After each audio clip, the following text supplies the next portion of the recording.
باہر نکلے ہوئے ہیں، مذاکراتی ٹیم بن گئی ہے، سب کچھ کر رہے ہیں، لیکن اس کے باوجود آخر وہ کون ہے جو سارے عاصم منیر آرمی چیف کے اس نیریٹو کو سبوٹاج کر رہا ہے کہ نہیں جناب یہ تو نہیں ہو سکتا، نیا پاکستان پرانا پاکستان، یہ ہمارا پاکستان کیا ہے 24 گھنٹے کے اندر یعنی کہ آرمی چیف کی گفتگو کے 24 گھنٹے کے اگلے اندر کیا کچھ ہوا،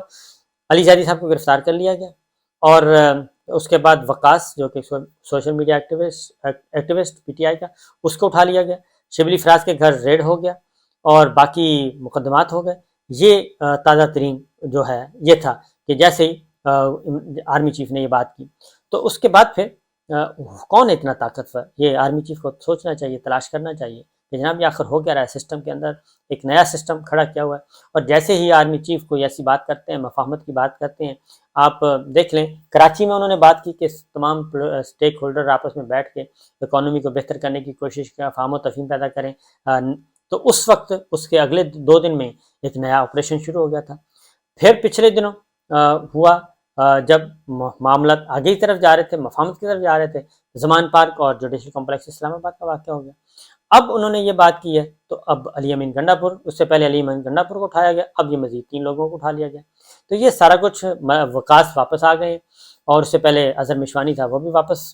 واپس آئے، لیکن 5 دن غائب رہے۔ تو ان کو سوچنا چاہیے آرمی چیف عاصم منیر صاحب کو کہ آخر کون ہے بھائی، یہ سب کچھ ہو رہا ہے، یہ پکڑ دھکڑ، یہ سارا کچھ ہو رہا ہے۔ بہرحال مذاکرات جو چل رہے ہیں جی، اچھا ایک تو میں آپ کو بتا دوں کہ جب دھمکیاں اس وقت دی جاتی ہیں جب ہتھ نہ پلے کھلی بازار ہلے، ان کے ہاتھ پلے کچھ نہیں ہے، اس لیے یہ دھمکیاں ہی دے سکتے ہیں، رانا صاحب ہوں، طلال چودھری صاحب ہوں، خواجہ صاحب ہوں، یہ صرف دھمکیوں کے علاوہ اور کچھ نہیں کر سکتے۔ آج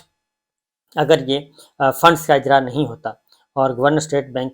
انکار کر دیتا ہے تو پہلی جو کارروائی ہوگی وہ گورنر اسٹیٹ بینک کے خلاف ہوگی، پھر گورنر اسٹیٹ بینک سے پوچھا جائے گا کہ آپ کو یہ کس نے روکا ہے کہ سپریم کورٹ کے فیصلے پر عمل درآمد نہ کریں اور سپریم کورٹ کے احکامات کو ہوا میں اڑا دیں اور اس کی حکم عدولی کریں، یہ کس نے کہا ہے؟ ان کو بیان حلفی دینا پڑے گا، اور وہ بیان حلفی ان کے گلے پڑ جائے گا اگر انہوں نے سپریم کورٹ کے آرڈر کے بجائے گورنمنٹ کی بات مانی تو، کیونکہ گورنمنٹ اس وقت ہے فریق، گورنمنٹ کی حیثیت اس وقت ہے ملزم کی، اور وہ ملزم اس سینس میں کہ وہ آئین پہ عمل نہیں کر رہے، الیکشن نہیں کروا رہے، لہذا سپریم کورٹ کو انٹروین کرنا پڑا اور سپریم کورٹ کو ایک حکم جاری کرنا پڑا۔ اب آتے ہیں بات چیت چل رہی ہے عمران خان صاحب کی، عمران خان صاحب کے ساتھ بھی اسی طریقے سے ایک طرف ایک اور ہمارا پاکستان کی ایک اور بھی بات کہ نیا پاکستان نہ پرانا پاکستان، ہمارا پاکستان، آزاد کشمیر میں جو کچھ ہو رہا ہے، آزاد کشمیر میں پہلے وزیر اعظم کو فارغ کروایا گیا 1.5 منٹ کے اندر اور ان کی اپیل بھی فارغ ہو گئی، وہ بھی نہیں سنی جا رہی، یعنی کہ لمبا کیس چلے گا، روٹین کا اسٹے نہیں گرانٹ کیا، اور بطور پرائم منسٹر ان کو بحال نہیں کیا، ان کو سب سے پہلے فارغ کروایا گیا۔ اب وزیر اعظم کے لیے وہاں پہ کھینچاتانی چل رہی ہے۔ اب یہ سوچیں ذرا، جو کچھ مقبوضہ کشمیر میں ہوتا ہے وہی کچھ اگر آزاد کشمیر میں ہو رہا ہو تو ہم کیا کہیں گے، تو دنیا کیا کہے گی، ہم انڈیا والے نیریٹو کا کیسے کاؤنٹر کریں گے اس کو، جب وہ ہم پہ تنقید کرے گا تو ہم کیا کہیں گے کہ وہ کہے گا کہ یہ تو آپ دیکھیں آزاد کشمیر کے آزاد کشمیر کی گورنمنٹ جو ہے اس میں براہ راست جو پاکستان کی فیڈرل گورنمنٹ ہے وہ انوالو ہے، اور وہاں پہ عمران خان کی حکومت گرا دی گئی ہے اور لوٹا کریسی چل رہی ہے، اپنی پسند کا وزیر اعظم لانے کی کوشش کی جا رہی ہے۔ یہ آخر ماجرا کیا ہے، کیونکہ یہ ہمارے پاکستان میں تو یہ نہیں ہونا چاہیے، پرانا پاکستان نیا پاکستان سے بحث کے نکل کے اگر ہمارے پاکستان پہ جانا ہے تو پھر تو یہ کام نہیں ہونا چاہیے، لیکن یہ ہو رہا ہے، اور یہ بھی میں پھر کہوں گا کہ یہ سوچنا چاہیے، پوچھنا چاہیے جنرل صاحب کو، آرمی چیف کو، کہ آخر کون ہے جو ان سے بالا یہ سارے کام کر رہا ہے۔ تو یہ اگر 63 ہوتا آزاد کشمیر میں تو آج لوٹے جو ہیں وہ فلور کراس نہ کر سکتے، لوٹوں کا ووٹ نہ ہوتا بلکہ لوٹے جیل میں ہوتے۔ اس سے پہلے یہ سارا کچھ کرنے کی کوشش کی گئی،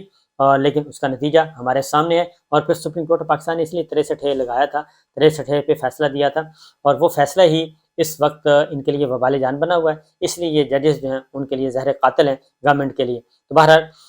عمران خان صاحب سے مذاکرات کیے جا رہے ہیں 1 تاریخ کو الیکشن کروانے کے لیے، اور عمران خان صاحب نے پازیٹیو رسپانس دیا ہے، ایک کمیٹی بنا دی ہے، اور وہ کمیٹی بنائی ہے اعجاز چودھری صاحب ہیں، اس میں میاں محمود رشید صاحب ہیں اور پرویز خٹک صاحب ہیں۔ یہ کمیٹی بااختیار ہوگی بات چیت کرنے کے لیے، اور اس کے بعد سراج الحق صاحب مختلف رہنماؤں سے مل سکتے ہیں، پاکستان پیپلز پارٹی سے مل لیا ہے، شہباز شریف صاحب سے انہوں نے مل لیا ہے، اور مسلم پاکستان تحریک انصاف سے بھی ملے عمران خان صاحب سے۔ اب انہوں نے اے پی سی کال کرنی ہے عید کے بعد۔ اب یہاں پہ آ کے صورتحال یہ ہو گئی کہ جیسے ہی سراج الحق صاحب میدان میں آئے ہیں اور زرداری صاحب آؤٹ ہوئے ہیں تو اسپیکر پرویز اشرف راجہ پرویز اشرف اسپیکر جو ہیں وہ بھی انہوں نے بھی انٹرویو میں کہا ہے، وہ بھی سپریم کورٹ پہ حملہ آور ہیں، چیف جسٹس پہ حملہ آور ہیں. انہوں نے کہا جی کہ پھر سب کچھ سارے کام سپریم کورٹ ہی کر لیں، تو پھر ہم سے کیوں کروائے جا رہے ہیں. تو وہ بھی میدان میں آ گئے. اس کا مطلب کیا ہے؟ بڑا کلیئر ہے کہ مسلم لیگ نواز، پیپلز پارٹی، مولانا اب یہ دوبارہ سے اکٹھے ہونے کی طرف جا رہے ہیں، کیونکہ ان کو اندازہ ہے کہ آنے والے دنوں میں ہونا کیا ہے، کیونکہ انتخابات تو ہر صورت میں ہونے ہیں. یہ کابینہ کا اجلاس بلائیں، یہ اسٹیٹ بینک کے گورنر کو روکیں، یہ الیکشن یہ باقی دیگر عہدیدار ہیں ان کو روکیں، یہ الیکشن تو ہو کر رہے گا اور اس کو روک نہیں سکتا کوئی بھی. بہرحال ایک اور چیز، عمران خان صاحب سے جو مذاکرات کرنے جا رہے ہیں، جی انہوں نے بڑی ہی کڑی ایک شرط رکھی ہے. جو یہ کہتے ہیں نا کہ عمران خان صاحب جو ہیں بڑے سادہ ہیں، بھولے ہیں، اور خبریں بھی چل رہی ہیں کہ یہ ٹریپ ہو جائیں گے اور ان کو پھنسایا جا رہا ہے مذاکرات کی آڑ میں، ان کے پیچھے کھینچی جا رہی ہے زمین، ان کے نیچے سے زمین کھینچی جا رہی ہے. یہ بات صحیح ہے کہ عمران خان صاحب قابل قبول تو نہیں ہے ابھی تک بھی، اس وقت تک بھی قابل قبول نہیں ہے کہ نہیں، وہ کہتے ہیں کہ جناب اتنی زیادہ مقبولیت والا آدمی ہمیں نہیں چاہیے، ہمیں ذرا تھوڑا سا کم مقبولیت، بلکہ انتہائی کم مقبولیت والا چاہیے، جس کے پاس مین پاور بس ووٹ کی حد تک ہو، ادروائز نہ ہو اور وہ پاپولر نہ ہو. تو بہرحال عمران خان صاحب نے ایک شرط عائد کی ہے اور انہوں نے کہا کہ یہ شرط پوری کریں گے تو ہی مذاکرات ہوں گے، ادروائز مذاکرات نہیں ہو سکتے. وہ شرط جناب یہ ہے، انہوں نے کہا ہے کہ اگر واقعی یہ سنجیدہ ہیں، قومی اسمبلی توڑیں، سندھ اسمبلی توڑیں، بلوچستان اسمبلی توڑیں، یہ تینوں اسمبلیاں توڑ کر میرے پاس آئیں یا مجھے بلائیں تو پھر یہ بات چیت ہو سکتی ہے. انہوں نے کہا پہلے قومی assembly, Sindh assembly, Balochistan assembly توڑیں، وہ ٹوٹ جائے گی تو پھر ہم الیکشن پہ بات کر سکتے ہیں، باقی سارے معاملات پہ بات کر سکتے ہیں، الیکشن ایک دن کروانے پہ بات کر سکتے ہیں. لیکن اس کے علاوہ اگر کوئی اور راستہ اختیار کیا گیا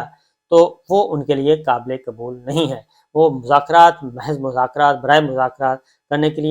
کرنے کو تیار نہیں ہے، وہ ملاقات برائے ملاقات کرنے کے لیے تیار نہیں ہے. وہ کہتے ہیں تعمیری اور کنسٹرکٹیو میئرز اگر لیے جائیں گورنمنٹ کی طرف سے، پہلے اپنی ول شو کریں، نیک نیتی ظاہر کریں، اس کے بعد پھر ہم اگلا کام کریں گے. لہٰذا یہی کچھ ہوگا. اگر ہوا تو دوسری جانب آج سپریم کورٹ آف پاکستان انتظار کرے گی رات 12 بجے تک، اور منگل کو الیکشن کمیشن آف پاکستان ان کو بتانا ہے، یعنی کہ کل الیکشن کمیشن پاکستان بتائے گا کہ جناب ہمارے پاس پیسے آئے نہیں آئے. گورنر اسٹیٹ بینک بھی رپورٹ سبمٹ کریں گے. تو میں صرف اتنا کہوں گا گورنر اسٹیٹ بینک سے اور دیگر ہمارے جو سول بیوروکریٹس ہیں ان سے صرف اتنا کہوں گا کہ بہت ہی محتاط ہو کے چلیں، کیونکہ یہ کوئی نہ کوئی قربانی کرنا چاہ رہے ہیں. تو اب اس دفعہ ان کی خواہش یہ ہے کہ سیاسی قربانی نہ ہو، کسی سیاستدان کی قربانی نہ ہو، بلکہ ہم بیوروکریٹس کو آگے کریں اور ان کو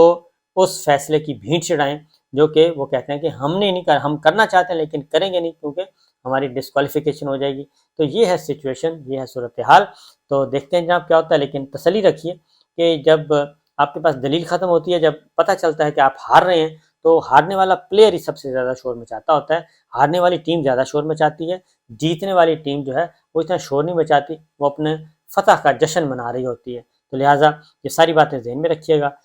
انشاءاللہ پاکستان بہتری کی طرف ہی جائے گا. اجازت دیجیے، اللہ حافظ.